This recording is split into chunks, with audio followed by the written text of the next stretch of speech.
Her name was Kim Porter.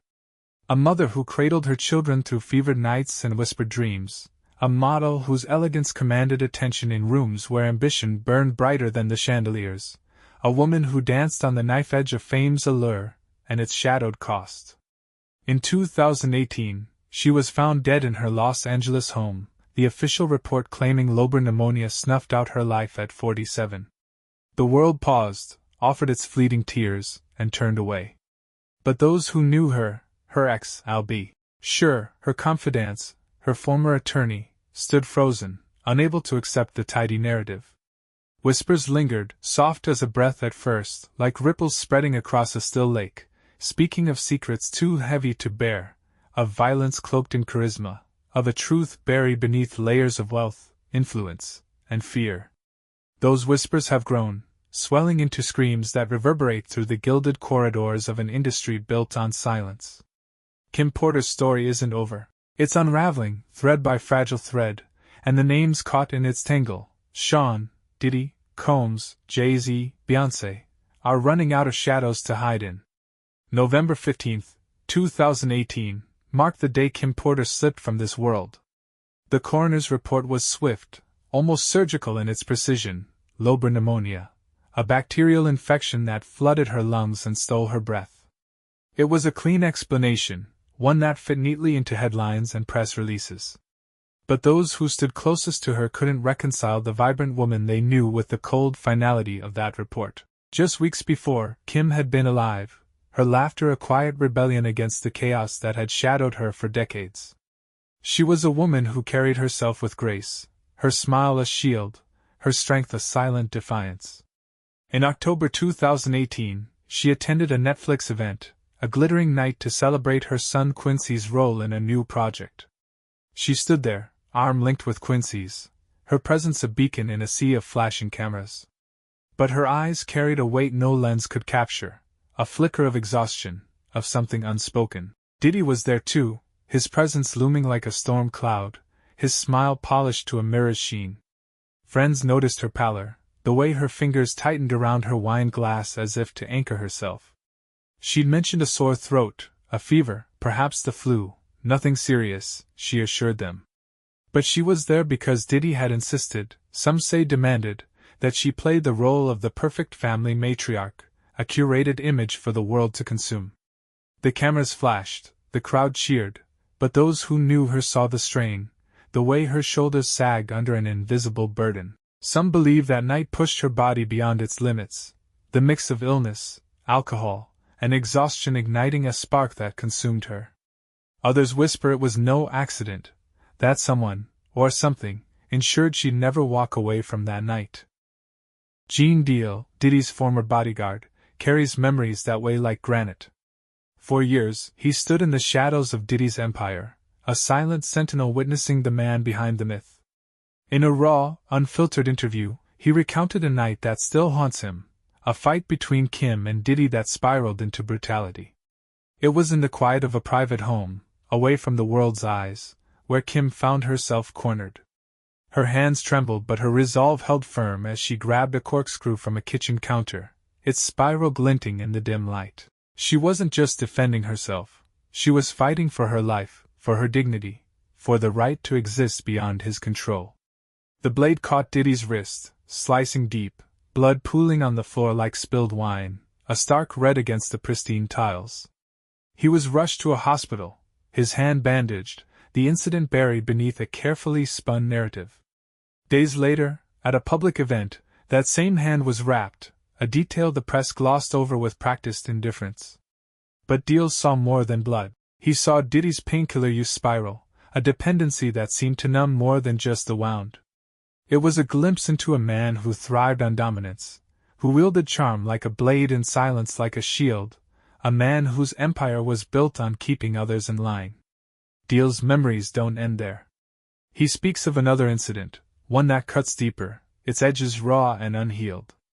After another alleged beating, Diddy sent Kim to Hawaii, far from the prying eyes of Los Angeles. It wasn't a vacation, not a moment of respite, it was exile, a calculated move to hide her bruises, to erase the evidence of his rage, to protect the pristine image of a mogul untouchable by scandal. Kim was kept there, isolated, her phone calls unanswered, her friends left grasping at silence. She was a woman caged by wealth, her voice stifled by the man who held the keys to her world. It wasn't a relationship gone sour. It was a life shaped by control, by fear, by a power that extended beyond the personal and into the heart of an industry that thrives on secrets. Kim's story, Deal says, wasn't unique.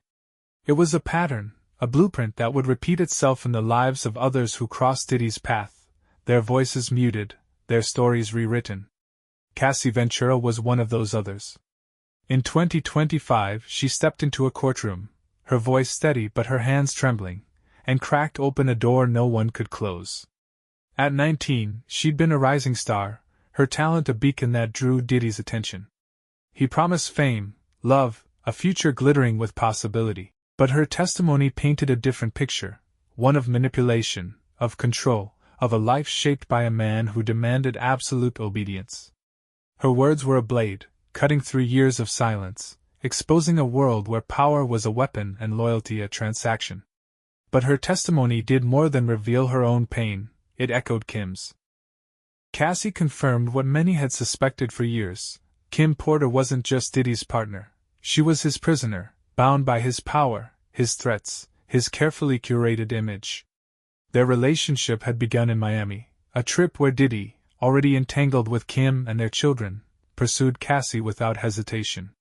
He didn't want it to look bad, she said, but he also didn't care enough to stop. It was about control, always control, a need to possess that left scars both visible and hidden, marks that lingered long after the cameras turned away. Cassie's testimony was a seismic shift, a key unlocking a pattern that stretched back decades. She spoke of isolation, of fear, of a life where speaking out could cost everything, your career, your safety, your sanity. Kim had lived that life too, her days marked by the same manipulation, the same threats, the same suffocating control. The courtroom hung on Cassie's words, but it was the ghost of Kim Porter that lingered, her story a warning, her death a question mark. The parallels were undeniable. Two women, decades apart, caught in the same web, their voices drowned out by the same man's power.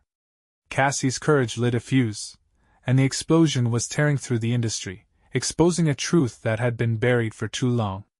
It wasn't just about one man's actions, it was about an ecosystem that enabled him, that protected him, that turned a blind eye to the women who suffered in his shadow. Kim was writing a book, a tell-all that promised to rip the veil off the music industry. She confided in Al B. Sure, her ex and the father of her son Quincy, her voice urgent, her words heavy with purpose.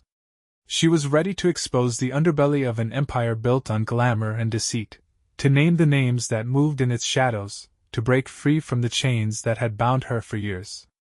She spoke of deals made in dimly lit rooms, of promises broken, of lives bent under the weight of power.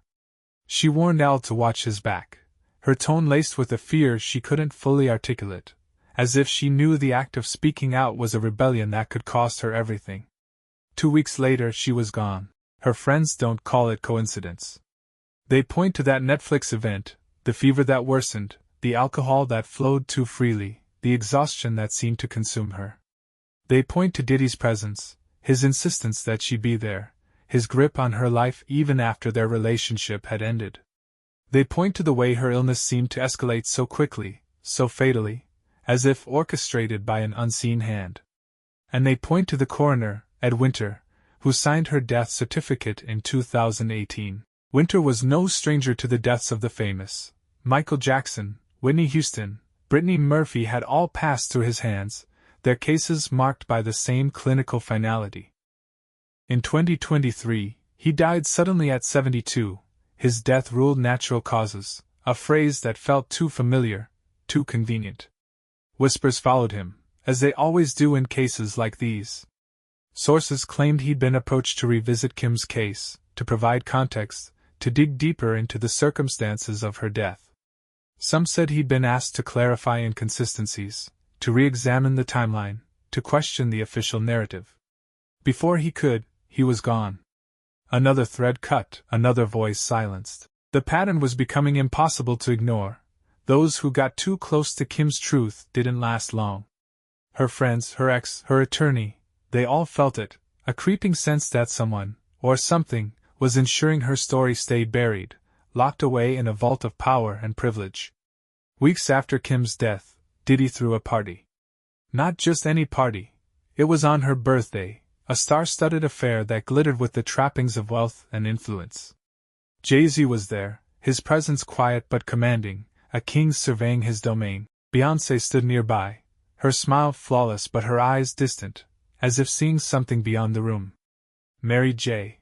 Blige, French Montana, and others from the industry's inner circle filled the space, their laughter mingling with the clink of champagne glasses, their voices a chorus of curated joy. Social media captioned it a celebration of love and life, a tribute to Kim's memory. But to those watching closely it felt wrong, like a performance staged on a grave, a ritual dressed in the guise of a party. Gene Deal called it coded, a gathering under the winter solstice moon, a time marked by ancient rites and hidden meanings. He spoke of a night where the elite drank, celebrated, and engaged in acts too dark to name outright, acts that hinted at a world beyond the spotlight, where power was cemented through secrets and silence. Kim's own words lingered like a ghost, a photo of Diddy and Jay-Z whispering, captioned by her as a secret society. It was playful then, a quip between friends, a moment caught in time. Now, it felt like a prophecy, a glimpse into a world where loyalty was a transaction, silence a vow, and truth a dangerous currency. Beyoncé's name surfaced in whispers too, threads of unease woven into the narrative. Kimberly Thompson, her former drummer, filed claims that sounded like fever dreams, accusations of witchcraft, of spells cast to control her life, of a career sabotaged by unseen forces. The filings were dismissed by many as unhinged, the ramblings of a woman pushed to the edge, but they painted a picture of a circle too dark to name, a circle that included Diddy, Jay-Z, and once Kim Porter. Kim had stood in that circle, smiling for cameras at that strange, post-death party, her presence a haunting reminder of what she'd endured. Thompson's claims, wild as they seemed, echoed the unease that clung to Kim's story, a sense that power came with a price, that the industry's brightest stars cast the longest shadows, that silence was the currency of survival. Whether Thompson's accusations held truth or were born of desperation, they added weight to the questions surrounding Kim's life and death, questions that refused to be buried. Jay-Z, once Diddy's closest ally, was now a ghost in the narrative. The two had been inseparable, their bond forged in the crucible of ambition, deals sealed over brunches in sunlit penthouses, luxury retreats shared in exotic locales, their empires intertwined like vines. They weren't just friends, they were kings on the same chessboard, moving pieces the world never saw, their power amplified by their proximity. But with Diddy facing federal charges for trafficking, extortion, and worse, Jay-Z's silence was deafening. No tweets, no statements, no public defense, just distance, a calculated retreat into the shadows. It wasn't just fear of guilt by association. Resurfaced reports suggested their bond went deeper, built on shared secrets, unspoken pacts, a mutual understanding of what it took to stay on top. With every new lawsuit, every witness stepping forward, that silence looked less like loyalty and more like self-preservation, a man stepping back from a fire that threatened to consume him. Kim Porter's voice was silenced, but her story refuses to stay buried. Cassie's testimony was the spark, igniting a fire that's spreading through the industry, its flames licking at the foundations of empires built on secrecy. Witnesses are emerging, their voices trembling but resolute, each one a crack in the facade. Lawsuits are piling up, each filing a chisel striking at the stone of silence, each accusation a thread pulled from the tapestry of lies. The giants, Jay-Z, Beyoncé, and others, stand at the edge of a storm, their names tangled in a web of allegations, their legacies teetering on the brink. Will Kim's case be reopened? Will the truth claw its way free from the shadows? No one knows yet, not fully. But one thing is certain, the pattern is breaking, the secrets are spilling, and it all leads back to her. The question isn't who Kim Porter was, a mother, a model, a woman of strength and grace. It's who knew her truth, who saw her struggle, who stood by as her voice was silenced. And it's who helped bury it, ensuring the story stayed locked away, until now. The story isn't over. It's only just begun, a reckoning that will not be denied.